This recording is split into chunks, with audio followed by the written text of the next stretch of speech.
Hello বন্ধুরা, কেমন আছো সবাই? আশা করি খুব ভালো আছো। আর তোমাদের আশীর্বাদে আমিও খুব ভালো আছি। তো আজকে নতুন আরেকটা ভিডিওতে তোমাদেরকে স্বাগত। তো বন্ধুরা, 2 থেকে 3 টুকরা মাংস দিয়ে 2-3 জন ফ্যামিলিতে একবারের খাওয়া হয়ে যাবে, এরকম একটা আইটেম আজকে তোমাদের সাথে শেয়ার করব। তো বন্ধুরা, ভিডিওটি স্কিপ না করে পুরো ভিডিওটার সাথেই থাকো। তো আমি এখানে 3 টুকরা মাংস নিয়েছি, ছোটো ছোটো 3 টুকরা মাংস নিয়েছি, এই দেখো। তো এবার মাংসগুলোকে আমি একেবারে ছোটো ছোটো করে কেটে নেব। তো মাংসগুলো আমার ছোটো ছোটো করে কাটা হয়ে গেছে।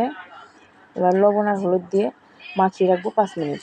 তো আর সাথে নিয়েছি 2টা পেঁয়াজ, কতগুলো কাঁচা লঙ্কা আর একটা বড় সাইজের একটা রসুন। তো এবার কড়াইতে তেল দিয়ে তেলটা একটু গরম হয়ে গেলে পেঁয়াজগুলো দিয়ে দেবো। পেঁয়াজগুলো একটু ভাজা ভাজা হয়ে গেলে হালকা একটু ভেজে নেব। তারপর পেঁয়াজগুলো ভাজা ভাজা হয়ে গেলে তারপর দিয়ে দেব কাঁচা লঙ্কা আর ওই রসুনগুলো।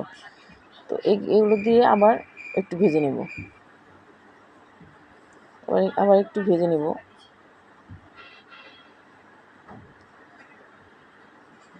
সাথে দিয়ে দেবো একটু লবণ আর মাংস, ওই যে টুকরা করা ওই মাংসগুলো দিয়ে একটু লবণ দিয়ে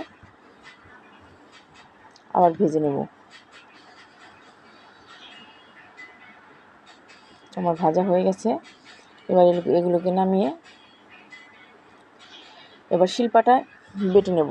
তো তোমরা চাইলে ব্লেন্ডারে ব্লেন্ড করে নিতে পারো, কিন্তু ব্লেন্ডারের চেয়ে শিলপাটায় বাটলে আমার মনে হয় বাটাটা বেশি ভালো লাগে, যে কোনো বাটায়। তো দেখতে যেমন হয়েছে, খেতেও কিন্তু অসাধারণ হয়েছে। তোমরা বাড়িতে একবার হলেও ট্রাই করে দেখবে।